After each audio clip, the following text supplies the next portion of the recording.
우리가 구약 성경을 읽으면 어느 때나 하나님 앞에 자신을 소개할 때 나는 너희 조상의 하나님이니 아브라함의 하나님, 이삭의 하나님, 야곱의 하나님이라 이렇게 말씀하십니다.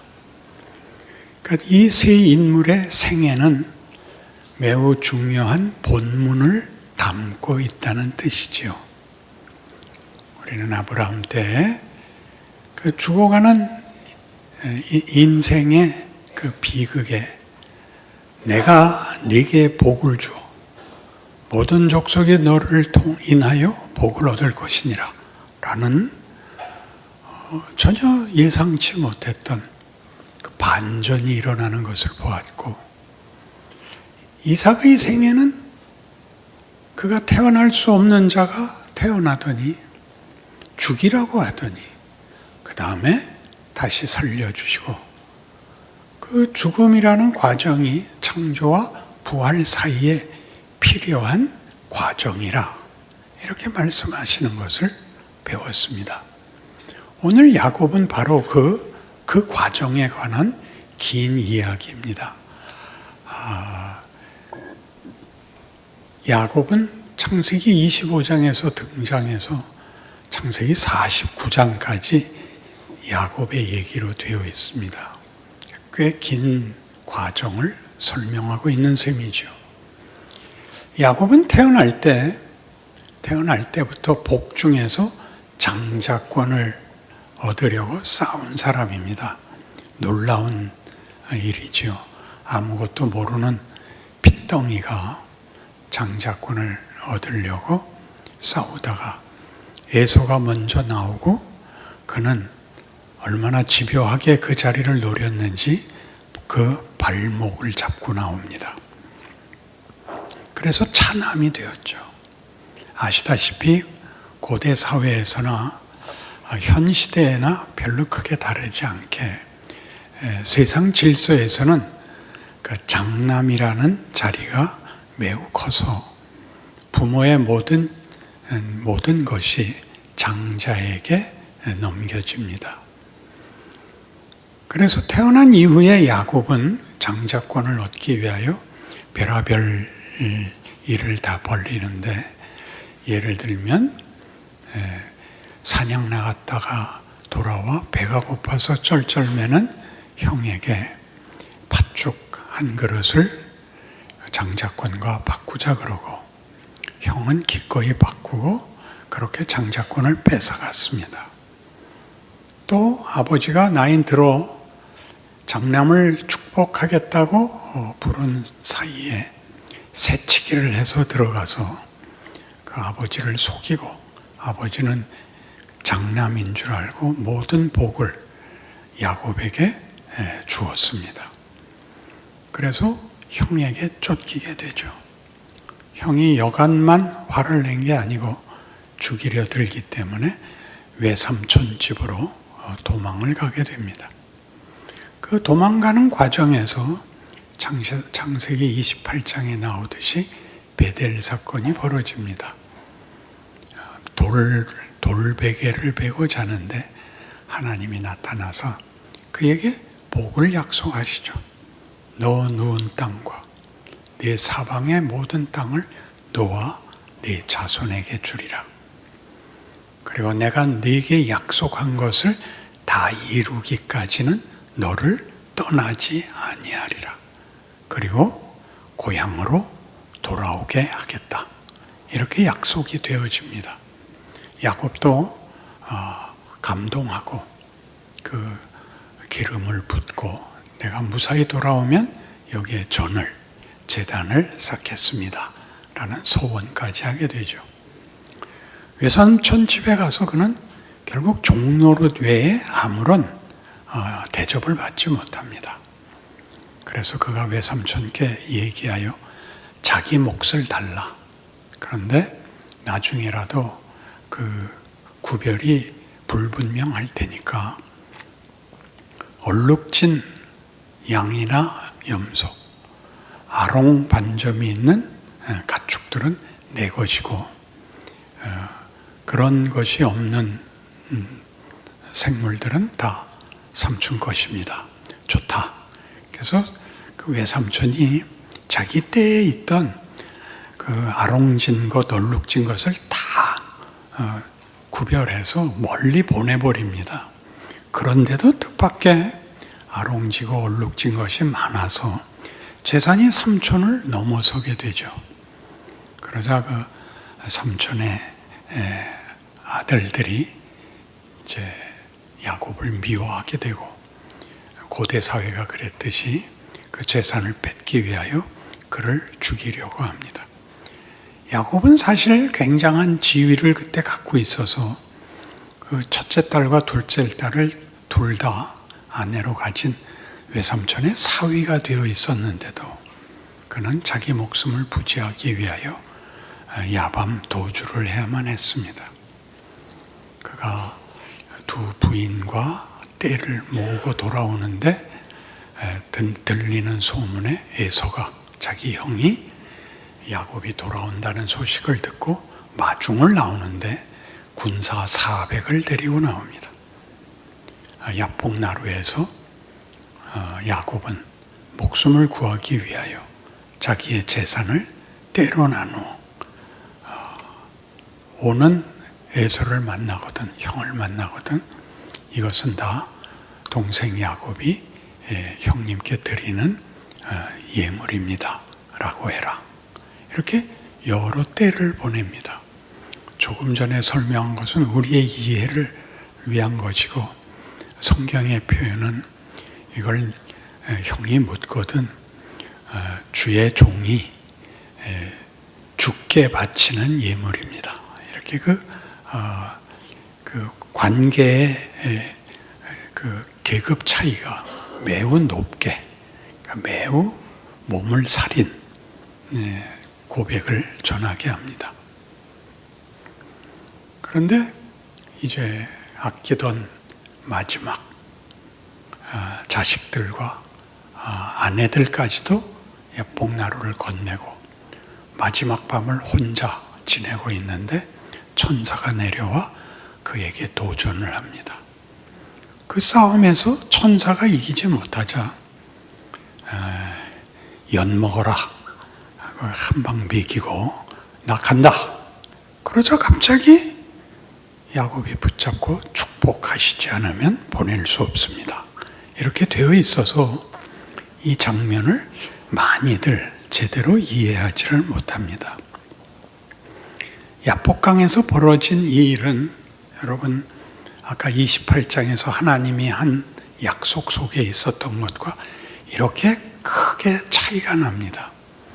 내가 네게 약속한 것을 다 이루기까지 너를 떠나지 아니하리라 의 약속 속에, 말하자면 그의 피난 시절과 재산을 모으는 것과 야복나루가 다 포함되어 있는데도 목숨이 위태로운 지경에 있어야 됐던 것입니다. 야곱은 고집을 꺾지 않습니다. 여기서 야곱이 고집을 꺾지 않는다는 건 무슨 뜻이냐 하면 구약 역사에 계속 반복될 것인데, 하나님이 이스라엘 백성에 대해서는 너희는 나에게 특별한 민족이다.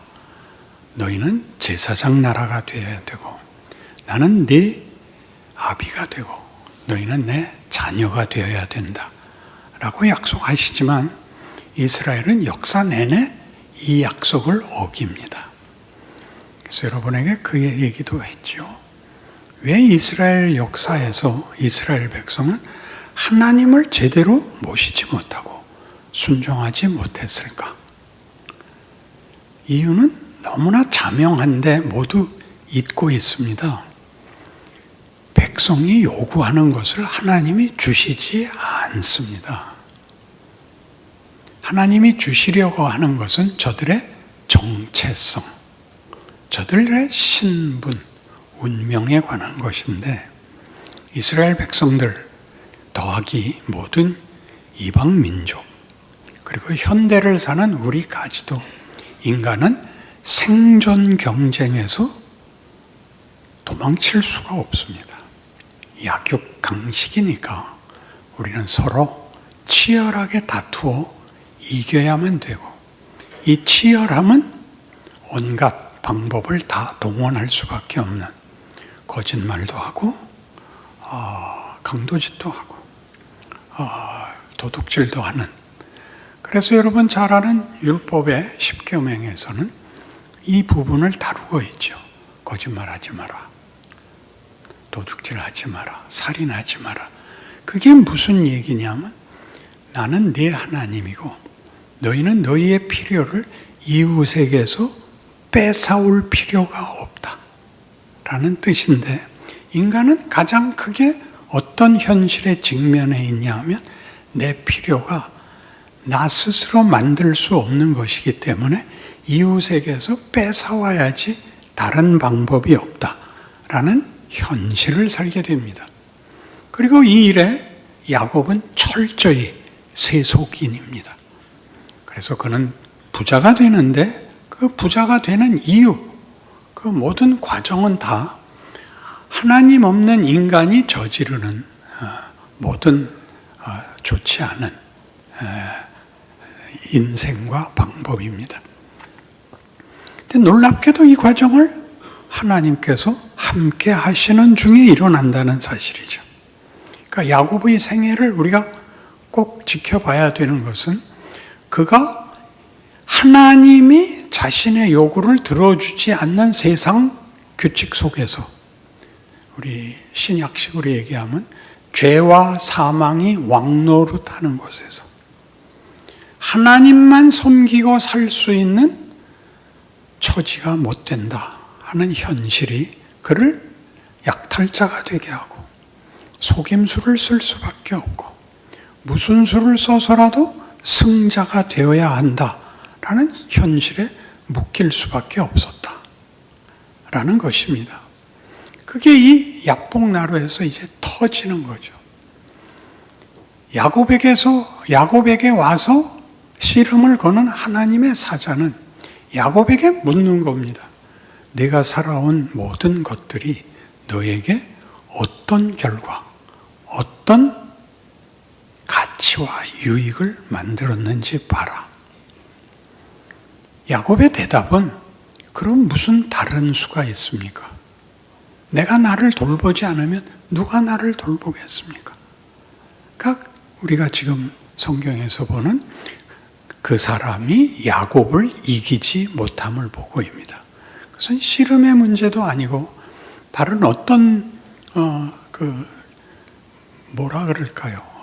반대가 아니라 현실에 대한 이해가, 하나님이 현실을 어떤 의도와 무엇을 만들려고 했는가에 대하여 야곱은 현실 속에서 현실은 치열하게 사는 방법밖에 없다 와 이렇게 부딪히는 걸 봅니다.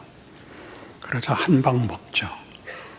난 너하고 더 이상 말 못하겠다 하고 한 대 갈기고 가려고 하자 그가 붙잡아 축복하지 않으면 보낼 수 없습니다. 호세아 12장에서는 야곱은 천사와 씨름하여 이기고 울며 그에게 간구했다. 이렇게 표현이 아주 짤막하게 되어 있습니다. 그러니까 그는 비명을 지른 것입니다. 축복하지 않으면 보내지 않겠습니다가 아니라 어쩌란 말입니까? 내가 무슨 다른 수가 있습니까? 살려주십시오. 이렇게 되는 장면입니다. 천사가 묻죠. 내 이름이 뭐냐? 야곱입니다. 야곱은 아시다시피 약탈자입니다. 날강도입니다. 그리고 그는 그의 생애를 그렇게밖에 살 수 없는 모든 세상 사람을 대표하고 있는 것입니다. 거기에다 대고 하나님이 뭐라고 약속하시냐면, 아무것도 한 게 없고 약탈자 노릇밖에 하지 못한 욕먹어 마땅한 이 자리에서 내 이름을 다시는 야곱이라 부르지 마라. 내 이름을 이스라엘이라 하라. 이스라엘이라는 이름의 뜻이 뭐라 그랬죠? 하나님과 겨루어 이긴 자입니다. 그럼 이런 결론이 어떻게 나온 것이냐? 저는 야곱입니다 라는 말이, 저는 이렇게밖에 살 수 없었습니다. 저보고 왜 거짓말했느냐, 왜 강도짓을 했느냐 묻지 마시고 제가 살아낼 방법이 이것밖에 없었다는 걸 이해해 주십시오. 우리가 이해하는 말로 바꿀게요. 저는 고아입니다. 도움을 요청할 데가 없고 보호를 받을 방법이 없습니다. 제가 살아남기 위해서 이렇게 발버둥을 칠 수밖에 없다는 것 하감해 주옵소서. 그러자 하나님이 야, 내 이름을 다시는 야곱이라고 하지 마. 너는 고아가 아니야. 내가 있잖아. 내가 네 부모야. 너는 나를 이긴 자야. 그 말이 그 말입니다. 나를 이겼다는 것. 자식 이기는 부모 봤어? 이렇게 되는 겁니다. 아무의 얼굴에도 떠오르지 않는 이 감동의 선언.